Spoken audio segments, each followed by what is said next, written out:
Thyroid disease and pregnancy is the topic. So looking at normal thyroid physiology, so starting off in non-pregnant women, we look at how the hypothalamus releases TRH, which then stimulates the anterior pituitary to release TSH, and that stimulates the thyroid follicular cells to make T3 and T4. As the levels of T3 and T4 increase, you have inhibition on both the anterior pituitary and the hypothalamus, which decreases downstream release of TSH and therefore decreases T3 and T4 so that you stay euthyroid. In the pregnant patient, you have similarly the same process, except now you have the added effect of beta HCG. And beta HCG actually shares the same alpha subunit as TSH, so therefore it can also function to increase thyroid follicular cell production of T3 and T4. As you start to get that increased T3 and increased T4, you get that inhibitory effect that we talked about over here, also here. So you're inhibiting the release of TRH, and you're also inhibiting the release of TSH, which then gives you that decrease in TSH that you tend to see early on in pregnancy as it relates to the increasing beta HCG. Eventually, pregnant women become euthyroid, and then you really start to see the TSH levels increase into the third trimester here. And that basically happens because of increase in placental mass. As the placental mass increases, you start to get increase of the placental deiodinase, and that causes an increased release of TSH and T3, T4. Okay, for another important thing to note over here is that the neonate also starts to produce their own fetal TSH around 12 weeks, so somewhere over there. And that's just something else that this graph does a good job of portraying. So if we move on to the next slide, now that we understand kind of thyroid physiology, it makes sense as to why the USPTF guidelines actually do not recommend screening for thyroid disease in pregnancy, because we can see that it is physiologic for TSH to be low and T4 to be high. So the USPTF guidelines and ACOG only recommend screening in women who are at increased risk. So they have a family history of hypo or hyperthyroidism, a personal history of autoimmune disease, or they have symptoms. And so the symptoms that I think about with hyperthyroidism, you want to think about things that I tend to think about, things that are quick. So tremors, tachycardia, frequent stools, excessive sweating, heat intolerance, and these are also the patients that will have the goiter and the exophthalmos. And for hypothyroidism, that's more of the slowing, so the dry skin, the cold intolerance, the forgetfulness, etc. So for patients, the reason we don't screen is because we've seen that for subclinical hypo and hyperthyroidism, there isn't really a change in adverse pregnancy outcomes. Treatment doesn't do much. There was actually a study, the CATS trial, which was a randomized controlled trial in 2013, that showed that there was no difference in cognitive function at age 3 and on follow-up studies at age 9 in patients who had their hypothyroidism treated on from early on in antenatal testing. So there were no neurodevelopmental differences and no changes in pregnancy outcomes. So really, there's no benefit to treating, and so it's not recommended. For your first step when you're screening, you should usually start with a TSH, and that will come, the order should be with a reflex T4, because the T4 really helps you interpret what your TSH means. And I've kind of included the table over here from the practice bulletin that kind of shows basically that in all the subclinical hypo and hyperthyroidism, there's really no change in the free T4, and the body does a good job at adjusting for that.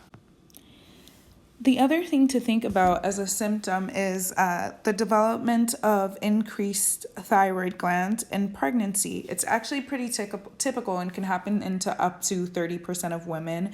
And so it's just important to look at the whole clinical picture as opposed to just unnecessarily testing asymptomatic pregnant women because of just one symptom, which can be normal in pregnancy. Okay, so I have a question. I would encourage you here to kind of just pause the screen and then I'll go ahead and we can answer it. So there's this 28-year-old patient. She's a G1, late to prenatal care. So I'm assuming she hasn't had great access to care and probably no treatment. She presented with constipation, fatigue, and hair loss, which makes me think of hypothyroidism. Which they then go on to corroborate with this TSH of 5 and the T4 that's pretty low here. And then the question asks, what is she at increased risk for? And so this calls us to think about what conditions are women with inadequately treated thyrotoxicosis at risk for. And with hypothyroidism, the main thing is actually going to be preeclampsia, which is the answer B. You can also see placental abruption with hypothyroidism. Cognitive impairment is actually a risk to the neonate in inadequately treated hypothyroidism, but not so much for maternal. T4 actually plays a huge role in normal fetal brain development and has actually been seen even after the fetus is developing their own TSH. Maternal T4 actually makes up 30% of cord blood at delivery. So just an interesting fact there. Anyways, anemia is just not correct. I kind of just added that in here because of the picture of fatigue, and also maybe on iron for her anemia and taking constipation. Taking iron, causing constipation. Homopathy is also not correct, and this is kind of something that is a symptom of hyperthyroidism, but not necessarily something that you're actually at increased risk for. Some people experience it mainly in patients with Graves' disease, actually. Okay, so on the next slide, I actually go into more detail here about some of the effects of inadequately treated disease. So maternally, for hyperthyroidism, you can get preeclampsia, hypertension, heart failure. The effects of the increased T4 in hyperthyroidism can actually do a lot of damage to the myocardium and lead to thyrotoxic heart failure, which can be very dangerous, and we'll talk about shortly. And then hypothyroidism, as we talked about, preeclampsia and placental abruption. When you're looking at the neonate here, we have increased risk of preterm deliveries that are medically indicated because it's poorly managed, low birth weight, miscarriage, stillbirth, and then fetal thyrotoxicosis. It's actually really important for the NICU to kind of be aware of the maternal status in terms of hyperthyroidism, because even neonates of mothers who have been treated with radioactive iodine ablation or surgery can still have antibodies that persist, and those antibodies can cross through the placenta and can then lead to hypo or hyperthyroidism in the neonate.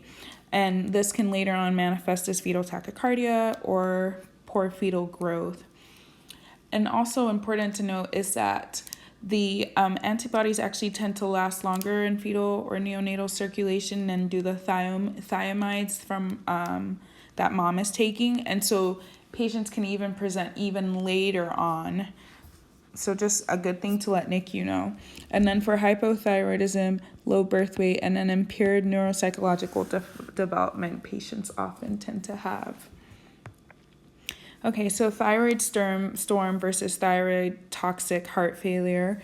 Thyroid storm is pretty rare but can be life-threatening, and that's mainly due to the risk of maternal heart failure from cardiomyopathy. The signs and symptoms of this are fever, tachycardia, cardiac dysarrhythmia, and CNS dysfunction.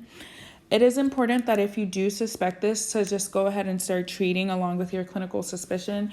Recommended to send your labs, but you don't want to wait for your labs to come back before you start treating this. As I said, it can have pretty high mortality. I've included from the practice bulletin on the side here just the medications for treatment and management of thyroid storm and thyrotoxic heart failure. I think it's nice to have it in there as a table. And then thyrotoxic heart failure is actually more common, and that occurs due to the excess free T4 on the myocardium and can lead to both heart failure and pulmonary hypertension, which are two things that we would rather not happen. And then just without saying, so thyroid storm and thyrotoxic heart failure can actually occur because of it can occur due to a stimulating factor, so infection, anemia, preeclampsia, and so you should always treat whatever the baseline cause of the thyroid storm or the thyrotoxic heart failure is. Okay, so lastly, I have this last question, which is, again, go ahead and pause the screen. Okay, so there's this 37-year-old G1. She has severe nausea and vomiting. Her transvaginal ultrasound showed that she had an IUP, so we know she's pregnant. And then she had an elevated T4 and a decreased TSH level.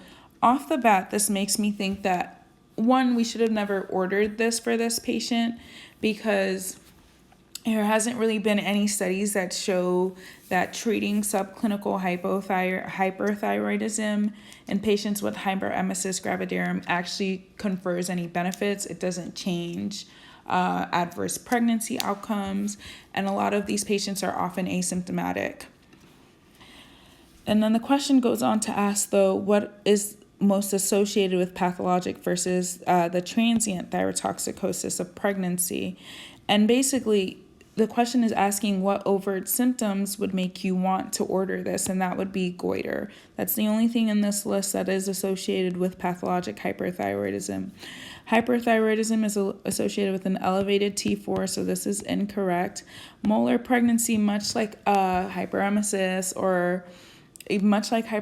actually have the increased beta HCG in pregnancy, and it works the same way as we discussed earlier in this talk, which is by the having the same alpha subunit, which then begins to stimulate T3 and T4 release.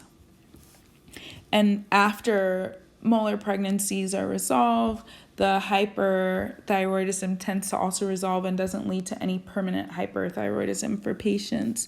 No history of prior thyroid disorder and it being self-limiting after the first trimester are both things that go along with this picture of subclinical hyperthyroidism, and also what we see in hypothyroidism, which is why we don't routinely test.